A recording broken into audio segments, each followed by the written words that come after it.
আসসালামু আলাইকুম। দূরের কাছে যে যেখানে বসে এই মুহূর্তে ভিডিওটা দেখছেন তাদের সবাইকে মাহফুজা কিচেন ভিডিওতে ওয়েলকাম।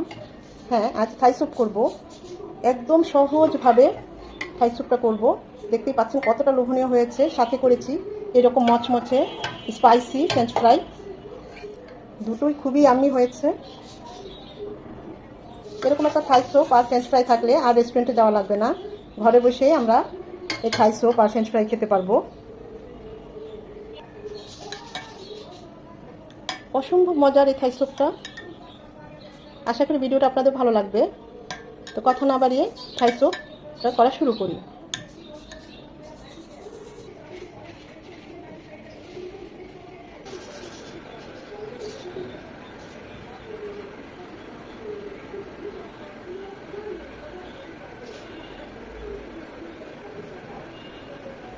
ফ্রেঞ্চ ফ্রাই করার জন্য আলুগুলো এভাবে লম্বা লম্বা করে কেটে নিয়েছি, ভালোভাবে দিয়ে পানিটা ছড়িয়ে নিয়েছি।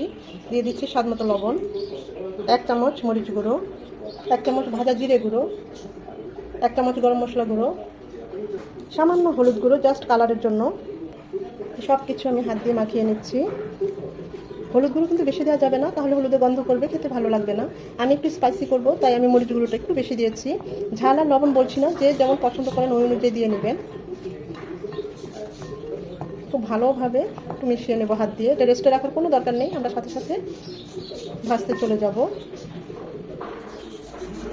প্যানে দিয়ে দিচ্ছি পর্যাপ্ত পরিমাণে সয়াবিন তেল, 1/2 কাপ ময়দা আর 1/2 কাপ কর্নফ্লাওয়ার পানি দিয়ে আর সামান্য একটু লবণ দিয়ে গুলিয়ে নিয়েছি। আমি কিছু এই ব্যাটারে কর্নফ্লাওয়ার আর ময়দা ব্যাটারে ভাজবো, আর কিছু এমনি শুকনো এমনি যে মাখানোটা সেই আলুটা ভাজবো।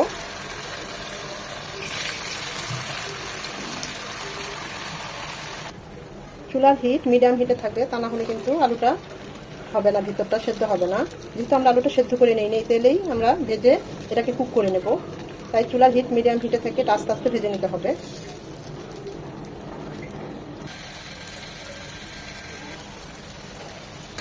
7 থেকে 8 মিনিট ওই পাশটা ভেজে নেওয়ার পর এই পাশটাও 7 থেকে 8 মিনিট ভেজে নেব। উল্টিয়ে পাল্টে মোট কথা যে পর্যন্ত আলুগুলো একদম ভালোভাবে কুক না হয় ওই অনুযায়ী ওই পর্যন্ত ভেজে নেব। কর্নফ্লাওয়ারটা আর ময়দাটা একসাথে এভাবে যদি কোট করে দেন খুব ক্রিস্পি হয়, খেতে খুবই ভালো লাগে। আবার চাইলে সরাসরি ভেজে নিতে পারেন, কোট না করে, সেটাও ভালো লাগে। আমি ওভাবেও ট্রাই করি।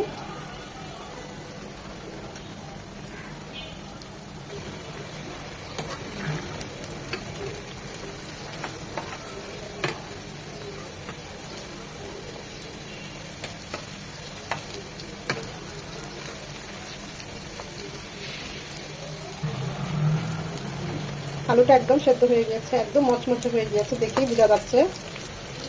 এখন আমরা ফ্রেঞ্চ ফ্রাইগুলো নামিয়ে নেব। থাই স্যুপ করার জন্য এখানে নিয়েছি চিকেন, একটা ব্রেস্টের হাফ নিয়েছি, এভাবে লম্বা লম্বা করে কেটে নিয়েছি। নিয়েছি চিংড়ি মাছ, আদা কুচিয়ে নিয়েছি কয়েকটা ফালি, কাঁচামরিচ, থাই গ্রাস। এখানে দিয়ে দিচ্ছি স্বাদ মতো লবণ, সামান্য মরিচ গুঁড়ো জাস্ট কালারের জন্য, হালকা একটু ঝালজ হবে। দিয়ে দিচ্ছি 1/2 চামচ কালো গোলমরিচ গুঁড়ো,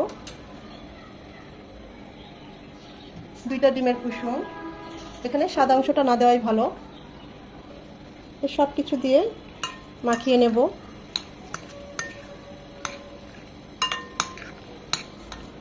এখানে চাইলে মাশরুমও দিতে পারেন, আমার হাতের কাছে ছিল না তাই দিলাম না, সেটাও খুব ভালো যায় থাই স্যুপে।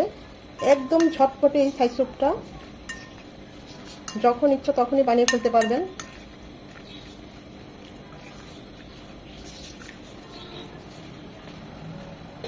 4 কাপের মতো পানি বসিয়েছি, পানিটা এরকম হালকা ঈষদুষ্ণ গরম হবে। এরপর যাই দিয়ে দেবো প্যাকেটের থাই স্যুপটা। এখানে আমি 2টো স্যুপ নিয়েছি।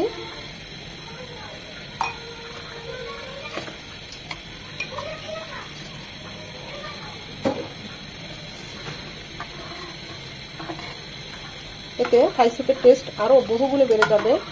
একদম খুব ঝটপটে যদি করতে চান এইভাবে একবার হলেও ঘরে থাই স্যুপটা করবেন। 1 টেবিল চামচ কর্নফ্লাওয়ার নিয়েছি, পানি দিয়ে গুলিয়ে নেব। 4 থেকে 5 মিনিট থাই স্যুপের পানিটা জাল করে আমরা যেটা ম্যারিনেশন করে রেখেছি চিকেন, চিংড়ি, বাকি সব কিছু দিয়ে দেব।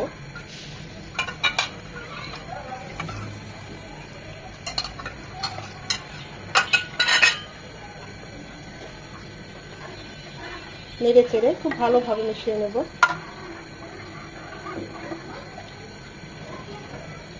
দিয়ে দিব 1/2 কাপ রেড চিলি সস। এখানে এই রেড চিলি সসটা একটু বেশিই যাবে। টমেটো কেচাপ, এটা দিয়ে দিব 1 টেবিল চামচ।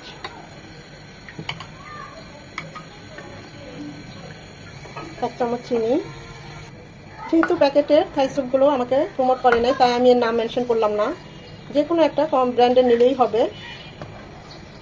অনেক ভালো ভালো ফ্লেভারের থাই স্যুপের ব্র্যান্ড আছে। আপনারা যে কোনো দোকানে, ডেলি শপে বা বিভিন্ন ধরনের সুপার শপ থেকে এরকম প্যাকেট কিনে এনে এভাবে ঝটপটে একটা থাই স্যুপ বা চিকেন স্যুপ করে নিতে পারেন।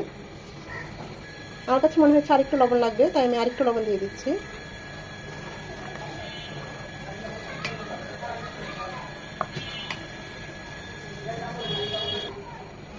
পানি মিশ্রিত কর্নফ্লাওয়ার, যতটুকু ঘন করতে চান।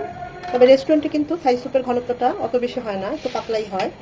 আমি একটু পাতলাই করব। ওই অনুযায়ী কর্নফ্লাওয়ার অল্প অল্প করে দিয়ে দেখবেন, যতটুকু দরকার মনে হয় ততটুকু দেবেন। আমি আরেকটু দেব।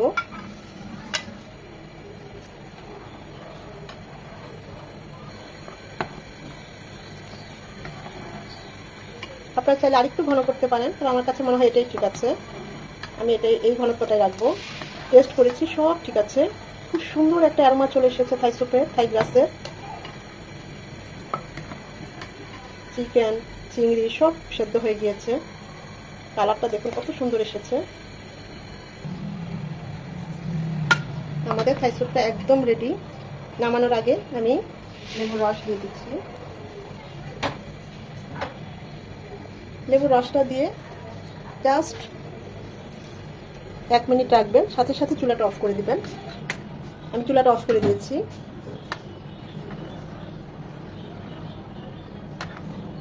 আমি তো দুটা প্যাকেটের অনুযায়ী আমি 4 কাপ থাই স্যুপ করলাম।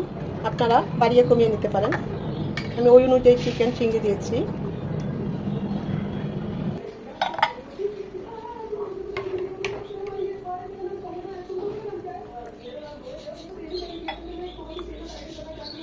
এই থাই স্যুপের স্বাদ একদম হাই লেভেলের, সেই রকম একটা স্বাদ। এটা না করলে বুঝতে পারবেন না এটা এতটাই মজার। এই শীতে অবশ্যই একবার হলেও বানিয়ে নেবেন এইভাবে থাই স্যুপটা। অসম্ভব ভালো হয়, দেখতেই পাচ্ছেন। চাইনিজ রেস্টুরেন্টে যে আর থাই স্যুপ খাওয়া লাগবে না, এখন ঘরে বসে আমরা তার চেয়ে মজার থাই স্যুপ খেতে পারবো। আমার এই রেসিপিটা যদি ফলো করেন, হুবহু আমি তো বলবো চাইনিজ রেস্টুরেন্টের চেয়েও বেশি ভালো হয়েছে থাই স্যুপটা। কতটা লোভনীয় হয়েছে দেখুন, আর স্বাদের কথা কি বলবো, অসম্ভব মজা হয়েছে।